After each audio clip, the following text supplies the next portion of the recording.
réussir ton quadrillage comme jamais auparavant.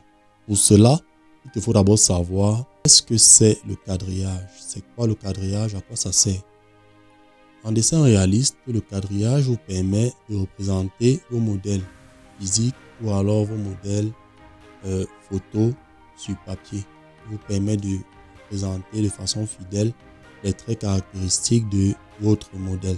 Et comment réaliser ce quadrillage de façon correcte, c'est l'objectif de cette vidéo. Donc regardez la vidéo jusqu'à la fin pour savoir comment bien structurer et bien réaliser votre quadrillage.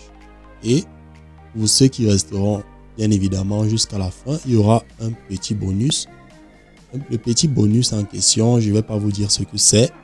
Il faudra arriver jusqu'au bout de la vidéo pour savoir de quoi il s'agit. Beaucoup d'artistes perçoivent le quadrillage comme une technique de tricherie. Et laissez-moi vous dire que ce n'est pas le cas. Déjà pour ma part, ce n'est pas le cas parce que pour réaliser un portrait vraiment hyper réaliste, on ne va pas beaucoup trop s'attarder sur les techniques de construction. Parce que déjà l'hyper-réalisme se crée ou alors se construit beaucoup plus à travers le jeu d'ombre et de lumière. Donc le croquis, pour mieux le réaliser et le faire rapidement, je conseille à beaucoup d'utiliser la technique du quadrillage. Voilà. Là, ça vous permet déjà de gagner non seulement en temps, pour pouvoir rapidement passer à l'ombrage de votre dessin et ensuite vous allez passer au détail pour finaliser. Donc déjà pour ma part, je fais mon quadrillage en 4 grandes étapes. La première étape est le choix du modèle à dessiner et cela se suit du choix de la dimension du papier. Pour faire simple, si vous prenez une photo carrée, c'est-à-dire même dimension de tous les côtés, sur la largeur et sur la longueur, il serait également conseillé de prendre un papier carré. De même, si c'est que vous prenez une image en paysage, vous devez également choisir un papier format sous forme de paysage également. Donc déjà voilà la première étape. Déjà bien choisir votre modèle photo et aussi adapter sa dimension au format papier sur lequel on va le représenter. La deuxième étape, c'est choisir votre échelle de grandissement. Quand je parle d'échelle de grandissement, vous savez que déjà sur votre support, que ce soit le téléphone, la tablette ou l'ordinateur,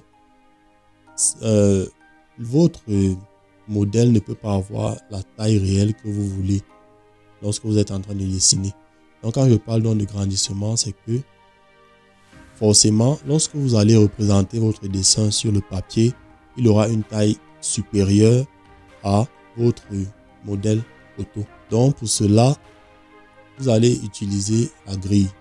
La grille ici vous permet de, comme je disais au début de la vidéo, la grille vous permet de réussir votre croquis.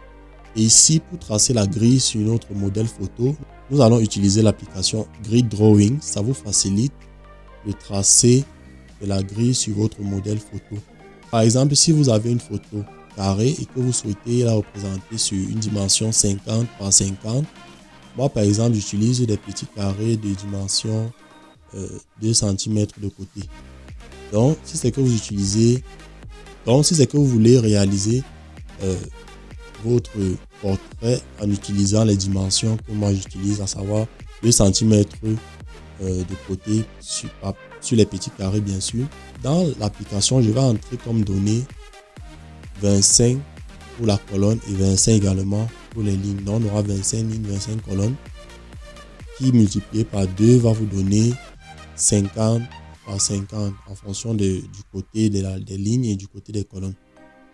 Je ne sais pas si je m'exprime assez clairement, mais voilà globalement comment je trace ma grille sur le modèle photo que j'ai choisi. Et une fois terminé, nous allons passer à la troisième étape. La troisième étape ici étant le dessin même de la grille sur votre papier format. Donc une fois que vous avez déjà tracé votre grille sur votre modèle et que cela vous arrange, vous allez donc maintenant transcrire cette grille là sur votre papier à dessin. et respecter les dimensions. Si vous avez 25 colonnes, comme dans le cas précédent, si vous avez 25 colonnes et 25 lignes, vous allez représenter cela identiquement sur votre feuille. Ça va dépendre de vous. Si vous choisissez des carrés de côté 1 cm, ça va dépendre de vous. Vous choisissez des carrés de côté 4 cm, ça va également dépendre de vous. Et ça va également réduire le nombre de carreaux ou alors réduire l'échelle de votre dessin. Donc c'est un peu ça. C'est la troisième étape que j'avais à vous partager. Et lorsque vous avez fini de tracer votre grille sur votre papier, nous allons passer à la dernière étape. La dernière étape ici qui est le croquis proprement dit. Donc là, vous avez déjà votre grille qui est dessinée sur votre papier. Vous pouvez déjà naturellement passer au croquis. Donc ici, vous allez, lors de la représentation de votre croquis, vous allez passer carreau par carreau pour représenter ce qui se trouve à l'intérieur de chaque carreau. Donc c'est ce que moi je fais généralement. Lorsque je réalise mes portraits de visage, je commence souvent par le sommet de la tête. Et le sommet de la tête se retrouve souvent plus près du bord de la feuille. Donc c'est plus facile de se repérer sur les carreaux qui sont au voisinage des bordures de votre feuille. Et ça vous permet de ne pas vous perdre dans la grille. Parce que plus votre dessin est grand, plus c'est un peu plus difficile de se repérer. C'est pourquoi l'application Grid Drawing vous permet également de numéroter chacun des carreaux de la grille et également numéroter les colonnes et les lignes. Vous pouvez également ajouter à votre grille des lignes diagonales à chaque carré. Ça vous permet également d'augmenter le niveau de précision de vos traits. Mais moi, pour ma part, je n'utilise pas ça parce que déjà, ça sature un peu trop l'image. On a tendance à beaucoup trop s'embrouiller. Donc, moi, je reste sur la grille standard sans diagonale. Comme bonus, je vais vous présenter l'application en question et les étapes à suivre pour entrer l'image à l'intérieur, tracer la grille et sauvegarder votre image. Je vais passer à l'interface de mon téléphone pour vous présenter de façon brève comment cela se passe. Voilà, comme promis, nous sommes déjà là dans l'interface de mon téléphone portable. Donc déjà, voici l'application Grid Drawing. Nous entrons dans l'application. Oui. Une fois dans l'application, nous avons là en bas plusieurs options, à savoir cueilleur d'images, c'est-à-dire c'est là que nous allons aller choisir l'image. Bon, ici, c'est une image sur laquelle j'avais déjà tracé la grille. Donc déjà là en bas, nous avons le cueilleur d'images, l'option cueilleur d'images. C'est là-bas que nous choisissons notre image. Donc ici, nous allons choisir une image sur laquelle nous allons tracer notre grille. Laissez-moi chercher une minute. Voilà. Voilà l'image que j'ai choisie. Par défaut, nous avons déjà une grille tracée, mais c'est à vous de personnaliser en fonction des dimensions de votre papier. Ou alors, c'est à vous de personnaliser votre grille. Bon, nous avons déjà choisi l'image. Lorsque vous venez dans l'option grille personnalisée, vous avez la possibilité de déterminer le nombre de centimètres, l'unité, bref, l'unité, la hauteur de la grille et la largeur de la grille. Bon, ici, ne nous intéresse pas. Nous venons ici à grille automatique. Donc là, ça vous permet d'adapter déjà votre image avec des dimensions déjà bien définies. Donc lorsqu'on vient à grille automatique, déjà cette image est tracée avec 15 rangées et 12 colonnes, c'est-à-dire 15 lignes et 12 colonnes. Donc ici, si je veux modifier, je viens par exemple ici, au lieu de 15, je mets 10. Vous voyez, le nombre de colonnes change également. Et lorsque j'appuie sur faire, vous voyez là, on a des carreaux beaucoup plus gros. Donc ça va dépendre de comment vous voulez organiser votre portrait sur votre feuille de papier. Nous avons également ici grille carré. Là, c'est nous-mêmes qui entrons les dimensions. Si par exemple, comme j'ai mis 10 rangées, je mets maintenant 10 colonnes. Vous allez voir, ça rogne l'image jusqu'à un certain niveau. Donc là, vous ne pouvez plus utiliser l'image tout entière. Donc c'est pourquoi je préfère souvent utiliser l'option automatique là, parce que je ne suis pas obligé d'avoir les dimensions exactes de l'image pour pouvoir définir ma grille. Voilà. Donc, en plus de cela, nous pouvons également avoir des grilles rectangulaires, mais moi, ça ne m'intéresse pas. Et si vous voulez voir l'image sans grille, vous appuyez sur grille. Et si vous voulez remettre la grille, vous appuyez également sur grille.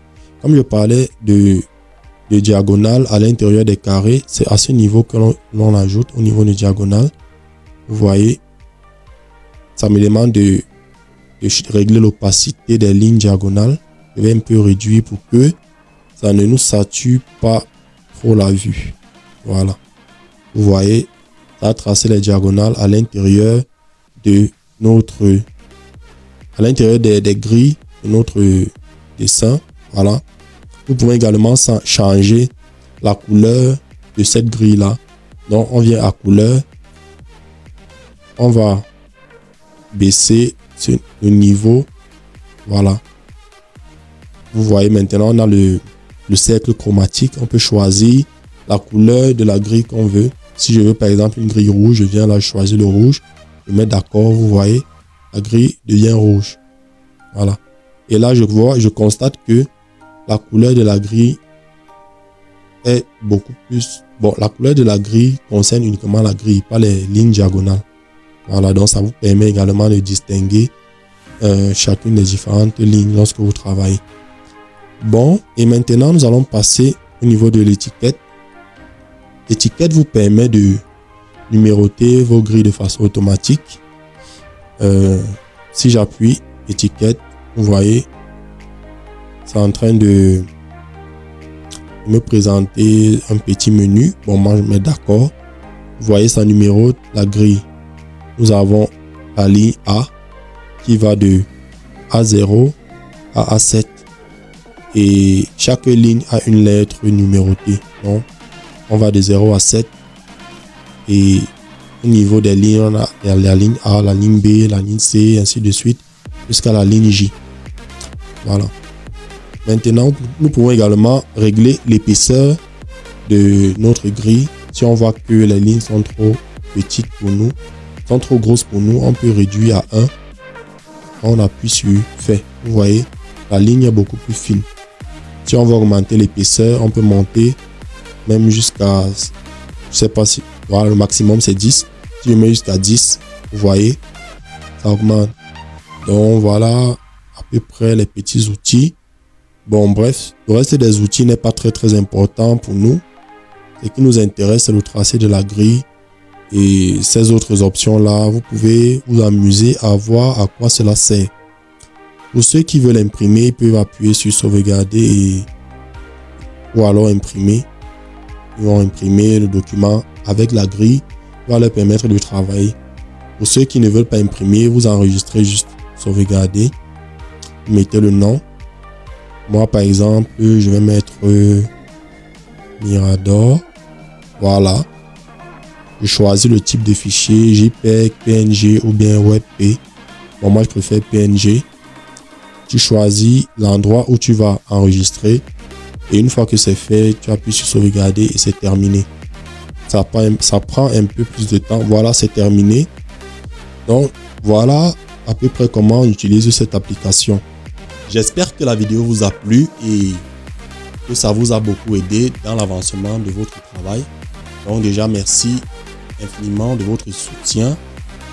Laissez-moi un commentaire si c'est que vous voulez savoir davantage sur la méthodologie que j'utilise lorsque je dessine. Et également, si c'est que vous avez aimé la vidéo, laissez-moi un like. Ce serait vraiment désolant de regarder la vidéo jusqu'à ce niveau et de ne pas laisser un pouce bleu. C'est vraiment très encourageant pour la chaîne et pour moi également parce que je travaille dur pour vous produire ce contenu chaque semaine. C'est vrai, je ne fais pas des vidéos face caméra régulièrement, mais chaque semaine, je me bats à vous produire une vidéo, que ce soit une vidéo time-lapse de réalisation de portraits ou alors une vidéo tutoriel de dessin.